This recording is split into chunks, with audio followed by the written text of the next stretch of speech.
duduk sak kabehe. Tapi kuwabeh kudu ono duweke. Hayo, sopo tau krungu kalimat iku mau? Sopo sing percaya lan nerapno kalimat iku mau? Awak dhewe lah.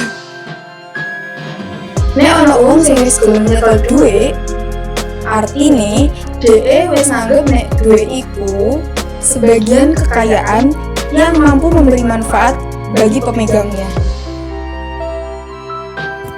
Kali ini, saya akan membahas sebuah teori mengenai perilaku individu dalam memegang uang yang dipandang sebagai pemegangan atas suatu barang. Yoweslah, ayo kenalan karo pencetusnya. Milton Friedman, lahir di Brooklyn, New York, Amerika Serikat, tanggal 31 Juli 1911. Dia telah menyumbangkan sejumlah pemikirannya dalam makroekonomi, mikroekonomi, sejarah ekonomi, dan statistik kepengacaraan Kapitalisme Laissez Faire.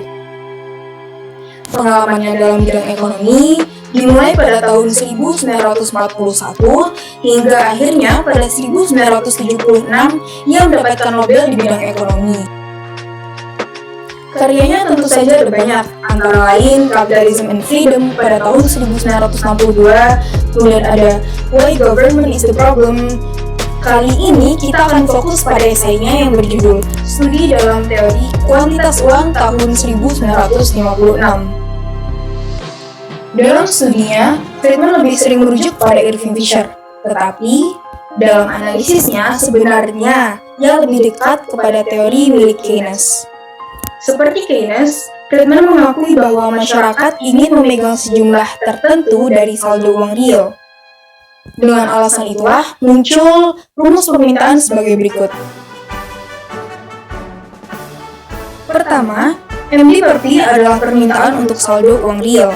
Kedua, YP adalah ukuran Friedman untuk kekayaan dan disebut sebagai pendapatan permanen. Ketiga, RM atau IM ialah perkiraan tingkat pengembalian atas uang.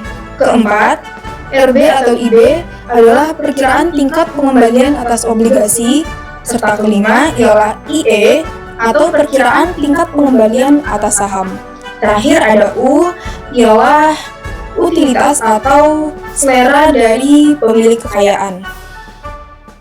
Oleh karena permintaan atas suatu aset berhubungan positif dengan kekayaan, permintaan uang juga berhubungan positif dengan konsep kekayaan milik Friedman, pendapatan permanen. Nah, tidak seperti konsep pendapatan biasa, pendapatan permanen mempunyai fluktuasi yang lebih kecil karena beberapa pergerakan pendapatannya bersifat sementara. Misalnya, dalam siklus usaha yang ekspansif, pendapatan naik secara cepat. Tetapi, karena beberapa peningkatan ini bersifat sementara, maka pendapatan rata-rata jangka panjang tidak akan berubah banyak. Dengan demikian, kaitan antara penggunaan konsep pendapatan permanen sebagai penentu dari permintaan atas uang adalah bahwa permintaan atas uang tidak akan berfluktuasi banyak dengan pergerakan siklus usaha. Menurut Friedman, ada 3 faktor yang menentukan permintaan uang. Pertama, kekayaan total yang dimiliki. Kedua, harga dan keuntungan dari masing-masing bentuk kekayaan. Ketiga, selera atau preferensi pemilik kekayaan. Kekayaan di sini adalah seluruh sumber pendapatan atau jasa yang dapat dikonsumsi. Jadi komposisi kekayaan ini ada 2, kekayaan manusiawi dan kekayaan non-manusiawi.